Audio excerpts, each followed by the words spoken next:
প্রাণের মাঝি। ও আমার জীবন নায়ে বন্ধু, তুমি প্রাণের মাঝি।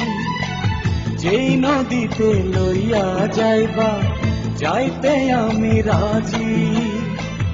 ইহকালের নদী বাইয়া পরকালের নদী, সত্যি বন্ধু যাব আমি, লইয়া যাও গো যদি।